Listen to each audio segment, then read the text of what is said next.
Jail میں جانا تھا. ذامرہ صاحب ہمارے ساتھ رہے گا. اس وقت بتایا جا رہا ہے کہ وزیر اعظم پاکستان عمران خان اسلام آباد میں تقریب سے خطاب کر رہے ہیں. سے یہ جو آپ یہ جو اسکالرشپس کا پروگرام لے کے آئی ہیں، میں اس کے لیے آپ کو مبارک اس لیے دیتا ہوں کہ لوگوں کو شاید اندازہ نہیں ہے کہ یہ ایک معاشرے میں کتنی بڑی تبدیلی لے کے آئے گا. نمل یونیورسٹی میں نے کیوں بنائی؟ میاں والی کے اندر جب میں کیمپین کر رہا تھا تو میں نے دیکھا کہ وہاں نوجوان منشیات کی طرف جانا شروع ہو گئے بے روزگاری کی وجہ سے، اور جرم کی طرف چلے گئے. ایک نوجوان کو اگر آپ اچھی تعلیم نہیں دیتے، اس کو روزگار نہیں ملتا، اور وہ انٹیلیجنٹ بھی ہے، اس میں وائبرنسی ہے، تو وہ کیا کرے گا؟ جب اس کے آپ دروازے بند کر دیں گے، اس کو اس علاقے میں نوکریاں نہیں ہوں گی، اور آپ نہ ہی موقع دیتے ہیں کہ وہ اتنی تعلیم حاصل کرے کہ وہ کہیں اور جا کے نوکری لیں، تو وہ آخر میں نوجوان کے پاس کتنے راستے رہ جائیں گے. اور جتنا انٹیلیجنٹ نوجوان ہوگا اتنی چانسز ہیں کہ وہ ایک ریبیل کرے گا، ایک بغاوت کرے گا، ایک جرم کی طرف جائے گا، یا پھر اور بڑے نوجوان وہ منشیات کی طرف چلے گئے. تو میں نے تب سوچا کہ میں ایک چھوٹی سی ایک ٹیکنیکل کالج بناتا ہوں تاکہ یہ کوئی ہنر سیکھ سکیں اور ان کو نوکریاں مل جائیں. تو وہ اتنی خوبصورت جگہ تھی نمل میں کہ وہ پھر میری یہ ٹیکنیکل کالج سے پھر آگے سوچ چلی گئی اور بڑی خواب بن گئی کہ ایک یونیورسٹی بھی بنے اور پھر ایک نالج سٹی بنے آکسفورڈ یونیورسٹی کی طرح. لیکن اس کے پیچھے یہ تھا کہ ہمارے نوجوانوں کو نوکریاں ملیں. اب میں آپ کو تجربہ بتاتا ہوں، تقریباً 10 سال ہو گئے. وہاں ہم نے کیا چیز سیکھی؟ پہلے تو 90% 92% غریب گھرانے کے بچے جو اسکالرشپ پہ پڑھتے ہیں وہاں، یعنی ان کو جس طرح بالکل یہ جو آپ کا پروگرام ہے انڈر گریجویٹ اسکالرشپ، بالکل وہ کوالیفائی کرتے تھے، غریب گھرانوں کے تھے انڈر گریڈ اسکالرشپس کے لیے.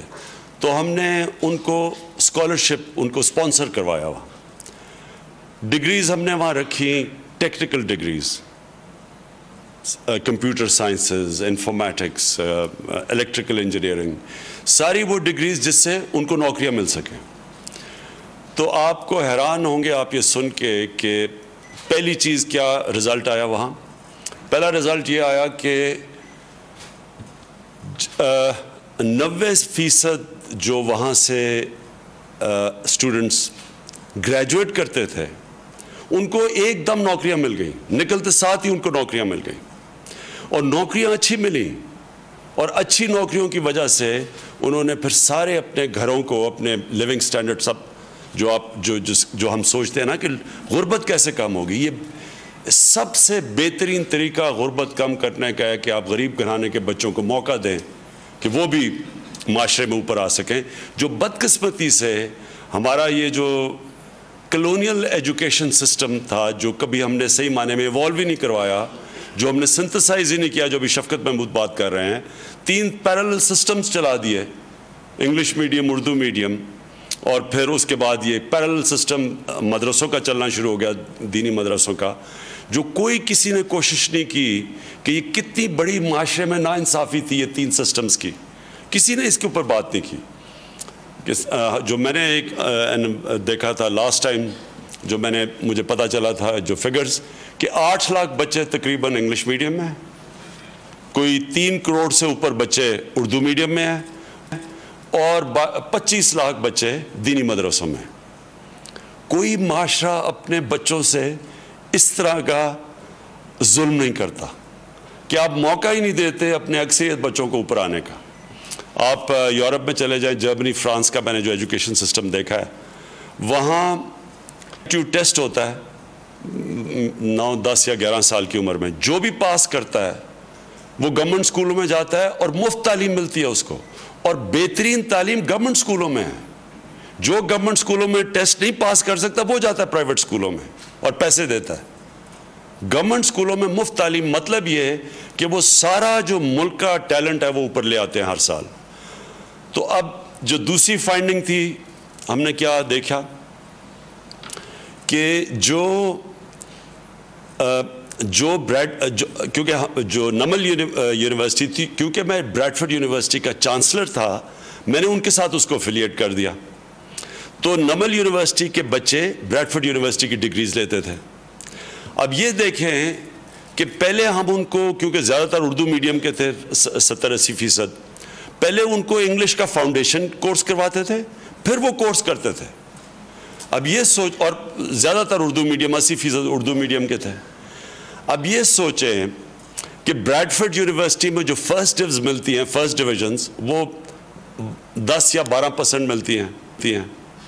وہی ڈگریز نمل یونیورسٹی وہاں میاں والی میں بیٹھ کے 55% بچوں کو, 50 اور 55% بچوں کو فرسٹ ڈویژنز ملتی تھی. یہ کیوں ملتی تھی؟ کیونکہ ان کے اندر ایک ڈرائیو تھی. جس طرح میں جب کرکٹ کھیلتا تھا تو ہماری ایچ ایس این کالج میں بہترین گراؤنڈیں تھیں, سب سے بہترین گراؤنڈیں, فیسلٹیز, کوچ ملتے تھے ہمیں. لیکن جب ہمارے بچے, ہمارے ایچ ایس این کالج کے اسٹوڈنٹس کا جب مقابلہ ہوتا تھا, وہ جو منٹو پارک کے اندر, وہ گلیوں کے اندر بچے کھیلتے تھے, ہمارے ایچ ایس این کالج کے اسٹوڈنٹس ان کا مقابلہ نہیں کر سکتے تھے, کیونکہ ان میں ڈرائیو زیادہ تھی, بھوک زیادہ تھی. اسی طرح میاں والی کے اندر انہوں نے, جب مجھے بریڈفورڈ سے جو پروفیسر آیا, اس نے جب دیکھا یہ, جب فرسٹ ڈویژن اتنی زیادہ ملی, تو اس نے بتایا کہ ان کے اندر کتنی ڈرائیو تھی. کبھی کہتا وہاں شام کو بعد کوئی اسٹوڈنٹس پڑھتے نہیں تھے, بڑے کم پڑھتے تھے. کہتے یہ شام کو بھی پڑھتے تھے, پھر کھانا کھاتے تھے, پھر اس کے بعد پڑھنا شروع کر دیتے تھے, کیونکہ ان کے اندر ایک یہ ڈرائیو تھی کہ ہم نے آگے بڑھنا ہے اور ہمیں موقع ملا ہے. اس لیے یہ جو آج آپ نے کیا ہے ثانیہ, یہ اور مجھے بڑی خوشی ہے, یہ زبردست کام کیا. 50,000 اسکالرشپ ہر سال انڈر گریجویٹس کے لیے, اور آپ نے بڑا اچھا ٹرمز دیا ان کو. اور پھر ایپٹیٹیوڈ, تو فرق یہ ہے کہ پہلے بالکل آپ کا وہی جو نمل یونیورسٹی میں سلیکشن سسٹم ہے انٹری کا, وہی آپ نے رکھا ہے. نمل یونیورسٹی میں یہ ہے کہ جو ہم دیکھتے ہیں ان کی ایپٹیٹیوڈ, ٹیسٹ پاس کرتے ہیں, تو جو بھی ٹیسٹ پاس کر جائے, اگر وہ پیسے نہیں دے سکتا, ہم ان کو پھر اسکالرشپ دے دیتے ہیں, لیکن موقع دیتے ہیں ٹیلنٹ کو اوپر آنے کا. اسی طرح میں یہی پکچر کر رہا ہوں کہ اس میں بھی آپ ایپٹیٹیوڈ بھی دیکھیں گے اور نیڈز بھی, اور اصل میں دیں گے یہ 50,000 ان انڈر گریجویٹس کی جن کے گھر میں پیسہ نہیں ہے ہائر ایجوکیشن کے لیے. اس کے لیے, اور مجھے یہ بھی خوشی ہوئی کہ آپ نے 2% ہمارے چیلنجڈ, جو فزیکلی چیلنج جو ہمارے بچے ہیں, ان کو بھی آپ نے موقع دیا. اور پھر جو اور بھی پاکستان میں ہمیں بہت پہلے کرنا چاہیے تھا, 50% آپ نے خواتین کو دیے ہیں یہ اسکالرشپس.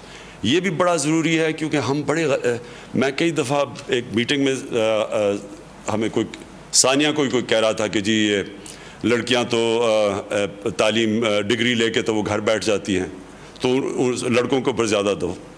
یہ اتنی بڑی غلط فہمی ہمارے ملک میں کہ جتنا ساری ریسرچ شو کرتی ہے کہ اگر ایک گھر میں والدہ پڑھی لکھی ہیں, وہ سارے گھر کو چینج کر دیتی ہیں, جبکہ ایک آدمی کا اتنا امپیکٹ نہیں پڑتا معاشرے کے اوپر جتنی والدہ کا پڑتا. اور میں وہ آپ کے سامنے سب سے اگزامپل ہوں کہ میری والدہ کا انفلوئنس تھا, ان کی وجہ سے, کیونکہ اسپورٹس مین کے لیے جو اتنا جنون ہوتا ہے آپ کو اسپورٹس میں, کہ آپ پڑھتے نہیں ہیں, تو میری والدہ نہ ہوتی تو میں نے پڑھنا بھی نہیں تھا, اور پڑھتا نہ تو کرکٹ میں بھی اتنی کامیابی نہیں ہونی تھی جو کہ پڑھ کے ہوئی. میں 2 اور چیزیں آخر میں کہنا چاہتا ہوں کہ دیکھیں جو احساس پروگرام ہے, اس کے پیچھے سوچ کیا ہے؟ سوچ ہے ریاست مدینہ کی. ریاست مدینہ کی کیا سوچ تھی کہ ایک ریاست ذمہ داری لیتی ہے اپنے کمزور طبقے کی, اور یہ جو ایلیٹس سسٹم ہے پاکستان کا, جو ایلیٹ کیپچر ہے, ملک میں ایک چھوٹا سا طبقہ جو ملک کو کے اوپر قبضہ کر کے بیٹھ جاتا ہے اور ساری پریولیجز وہ لے جاتا ہے, اس کے اپوزٹ ہے دوسرا سسٹم ہے کہ ایک ریاست اپنے کمزور طبقے کی ذمہ داری لیتی ہے، جس میں تعلیم ایک ہے، پھر جو صحت کا، یہ جو صحت کارڈ کی جو ہیلتھ انشورنس لے کے ہے، یہ پہلی دفعہ پاکستان میں ایک عام آدمی کے پاس انشاءاللہ وہ جو کارڈ سارے پاکستان میں ہوگا، جو کہ کارڈ یہ بتائے گا کہ آپ کے پاس ایک غریب گھرانے میں بیماری ہوتی ہے تو 7,20,000 روپیہ ان کے پاس ہوگا اپنا علاج کروانے کے لیے۔ یہ بہت بڑی پروٹیکشن ہے اپنے غریب طبقے کے لیے، کیونکہ جو غربت سب سے زیادہ پیدا کرتا ہے، ہم نے دیکھا ہے کہ جو لوگ غربت کی لکیر کے نیچے بھی نہیں ہوتے، لیکن جب ایک بیماری ہوتی ہے گھر میں تو اس کی وجہ سے وہ نیچے چلے جاتے ہیں۔ اور دوسری چیز یہ جو ہم نے لنگر کھولنے کا فیصلہ کیا ہے، یہ بھی مشکل وقت آتے ہیں قوموں کے اوپر۔ یورپ کے اندر جب مشکل وقت آتے تھے وہ سوپ کچنز کھول دیتے تھے، یعنی ان کے لنگر کھول لیتے تھے۔ تو ہمیں یہ بڑا، کیونکہ جب تک ہم اس مشکل وقت سے نہیں گزرتے، انشاءاللہ ہم یہ دیکھیں گے کہ کوئی بھوکا نہ سوئے، اور اس کے لیے یہ لنگرز کا جو ہمارا پروگرام شروع ہوا ہے یہ احساس میں، یہ انشاءاللہ ساری جگہ پہ ہم لے کے جائیں گے۔ اس کے ساتھ ساتھ ایک اور پروگرام شروع کرنے لگے ہیں راشن کا، کہ گھروں میں، غریب گھروں کے اندر یہ جو مہنگائی کے وقت پہ ہم راشن دیں گے ان کو، جو بنیادی چیزیں ہیں، گھی ہے، ان کو آٹا، گھی، دال اور چینی، یہ ہم انشاءاللہ گھروں میں پہنچائیں گے۔ اس کے یہ پورا راشن کی بھی پوری ہماری تیاری ہو رہی ہے۔ اس کے صرف دیر اس لیے لگی کیونکہ ہم یہ بڑی سوچ سمجھ کے یہ پروگرام لے کے آ رہے ہیں کہ اس کا مس یوز نہ ہو، لوگ اس کو غلط استعمال نہ کریں، ڈیٹا ٹھیک ہو کہ ہم کیا صحیح جگہ پہ چیزیں پہنچا رہے ہیں۔ اس کے اوپر تھوڑی دیر لگ رہی ہے کیونکہ ہم نے یہ فیصلہ کیا تھا کہ ایک تو ہمارے پاس جو ڈیٹا تھا اس میں چیک کیا کہ اس میں بڑی تو نہیں، کوئی 15-20% ہمیں دیکھا کہ وہ غلط لوگوں کو چیزیں جا رہی تھیں بس پروگرام کے اندر۔ تو اس لیے ایک نیا ڈیٹا بنا رہے ہیں تاکہ صحیح مستحق لوگوں کو ہم احساس پروگرام کے ذریعے ان کو سروس کر سکیں۔ میں پھر سے آپ کو مبارک دیتا ہوں ثانیہ، اور یہ جس طرح آپ نے محنت سے یہ پورا پروگرام بنایا، یہ قوم کے لیے یہ بہت بڑا آپ کام کر رہی ہیں، اس لیے کہ کبھی بھی اس طرح کا کسی پاکستان کی تاریخ میں کبھی بھی اس طرح کا پروگرام نہیں بنایا گیا جو کہ خاص طور پہ ہر سطح کے اوپر ایک عام آدمی کو اوپر اٹھانے کے لیے معاشرے میں کبھی بھی ایسی کوشش نہیں کی گئی۔ اور جس طرح آپ محنت سے کر رہی ہیں، میں آپ کو خراج تحسین پیش کرتا ہوں۔ شکریہ۔